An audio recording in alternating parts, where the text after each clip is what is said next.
Bismillahirrahmanirrahim. Assalamualaikum warahmatullahi wabarakatuh. Selamat jumpa kembali dengan channel YouTube Suku Kotua Kabaena yang akan membahas tentang cerita rakyat, sejarah dan budaya, khususnya di Pulau Kabaena. Pada kesempatan ini yang kita akan bahas adalah cerita rakyat tentang Gunung Wumbuburo dan Gunung Wawolese. Itu Gunung Wumbuburo dan Gunung Wawolese. Kita mulai. Menurut cerita rakyat yang disampaikan kepada saya, yaitu yang menyampaikan kepada saya yaitu Bapak Sulisman, anggota DPD dari Desa Ulungkura, tentang Gunung Wumbuburo dan Gunung Wawolese. Jadi Gunung Wumbuburo itu sebenarnya dulu namanya adalah Gunung Wawolese. Nanti ada peristiwa lagi baru berubah menjadi Gunung Wumbuburo. Sama halnya dengan Gunung Tinaurima. Karena ada peristiwa sampai disebutkan Gunung Tinaurima itu gunung yang ada di Kasipute. Kemudian ada peristiwa penyerangan Kahar, maka berubah nama menjadi Gunung Kahar. Sama halnya dengan Gunung Wawolese. Gunung Wawolese dulu namanya, kemudian setelah ada lagi peristiwa, maka berubah nama menjadi Gunung Wumbuburo. Jadi saya jelaskan di sini bahwa pada zaman dahulu di situ ada seseorang yang mempunyai kelebihan yang luar biasa. Sampai setelah almarhum ada namanya kelebihannya sampai dijuluki, dia bukan Sangia tapi dijuluki Sangia karena ada kemampuannya yang luar biasa yang namanya adalah Toro, yang dijuluki dengan Sangia Toro. Nah, ini Sangia Toro ini mempunyai anak 7 orang. Yang pertama adalah Lese, yang kedua adalah Lambale, yang ketiga adalah Deli, yang keempat adalah Dapai, yang kelima adalah Waunda, yang keenam adalah Toro, yang ketujuh adalah Lapasi. Nah, sekarang kita uraikan satu-satu. Anak tertuanya ini bernama Lese. Setelah dewasa, dia pergi merantau ke negeri Cina, di negeri bambu Cina. Itulah sebabnya sampai menurut cerita rakyat ini, sampai banyak bambu berduri di Kabaena. Jadi itu bambu berduri asalnya dari Cina, kemudian datang di Kabaena dan selanjutnya ditanam oleh suku Kotua Kabaena di daratan besar, di daratan Rumbia. Jadi itu bambu berduri dari Kabaena, suku Kotua Kabaena yang bawa itu. Kemudian Lambale ini menetap di Kabaena. Itulah sebabnya sampai ada Kampung Lambale, Kelurahan Lambale sekarang. Kelurahan Lambale sekarang diabadikan nama ini. Anak kedua daripada Sangia Toro yang bernama Lambale diabadikan namanya diabadikan di Kelurahan Lambale. Karena Lambale ini kesehariannya dia senang di laut, senang melaut, senang menangkap ikan di laut. Dan dia selalu waktu hidupnya itu dia berkampung di situ. Dia yang pertama tinggal di situ. Semua peralatan perahunya, peralatan penangkapan ikannya di situ semua dia simpan di kampung itu, karena kampungnya Lambale di situ sebenarnya. Lambale itu nama penduduk asli pertama di kampung itu. Jadi itulah asal mula daripada penamaan Kampung Lambale. Sedangkan Lese ini namanya diabadikan juga di puncak gunung itu. Di gunung itu karena di anak pertama, maka oleh orang tuanya mengabadikan namanya di gunung itu sebagai Gunung Wawolese. Jadi ada Wawolese di Kabaena itu sebenarnya. Yang pertama ada istilah Wawolese itu di Kabaena, yaitu di Gunung Bumbuburo. Jadi Gunung Bumbuburo namanya yang pertama, nama pertamanya itu adalah Wawolese.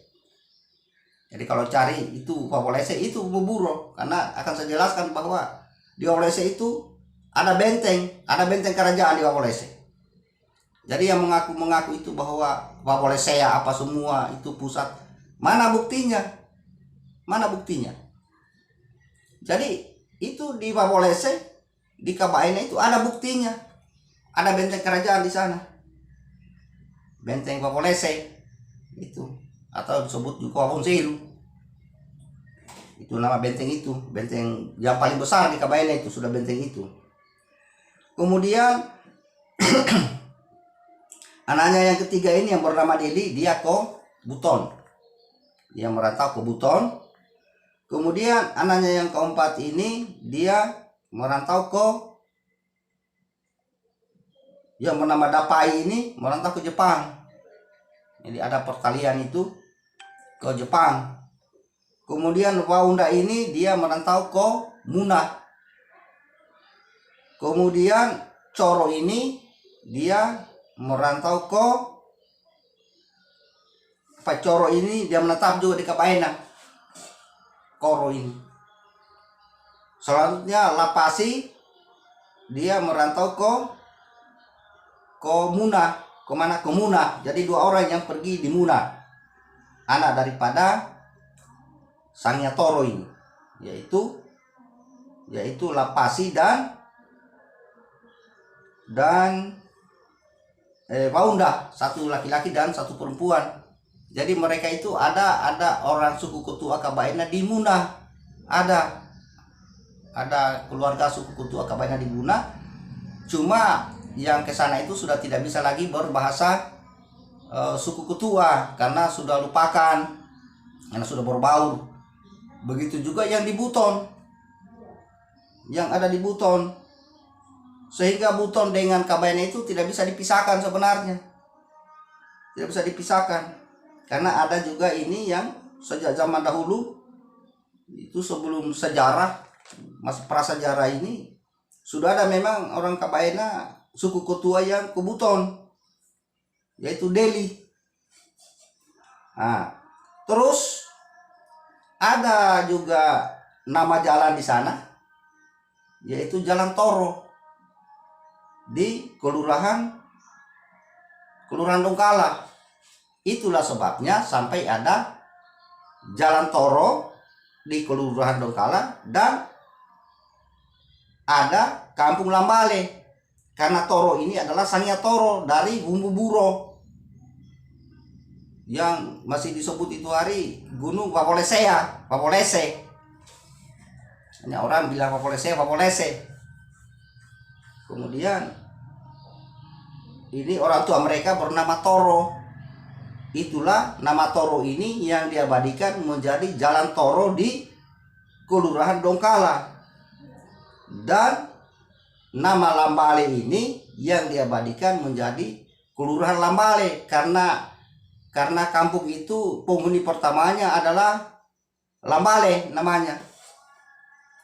Ini saya dapatkan cerita rakyat ini berasal dari salah satu tokoh masyarakat pemerhati budaya dari Desa Lungkura yang bernama Sulisman, anak dari Umar, cucu dari Minu.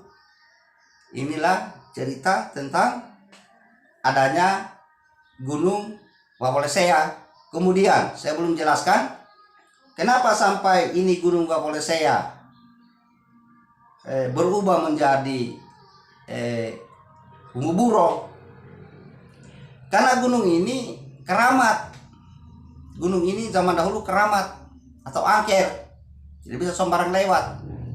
Jadi kalau lewat di gunung ini, karena gunung ini adalah jalan potong dari Desa Ulungkura menuju Donggala, dari Donggala juga ke situ, jadi tidak akan lewat lagi di Kampung Balo, Tuli-Tuli, Bumi, Tapuhaka. Itu tidak lewat lagi kalau kita jalan potong dari Ulungkura. Tapi gunung ini zaman dahulu dikenal dengan gunung yang angker atau keramat. Jadi kalau lewat di situ kita harus berhenti ribut, berhenti bicara, harus diam, tidak boleh berteriak, tidak boleh bicara kotor, tidak boleh macam-macam. Karena istilah buro itu sebenarnya adalah berhenti, sama dengan kalau hujan. Hujan itu kalau sudah berhenti maka dia akan katakan buro mau usah. Sudah buro itu usah, sudah berhenti hujan. Begitu juga anak-anak kalau ribut, maka akan kita katakan bahasa suku Kutua Kabaina bahwa kesehe buro mangano saudara. Artinya ini anak tidak pernah berhenti bicara. Berarti itu buro itu berhenti bicara, berhenti ribut.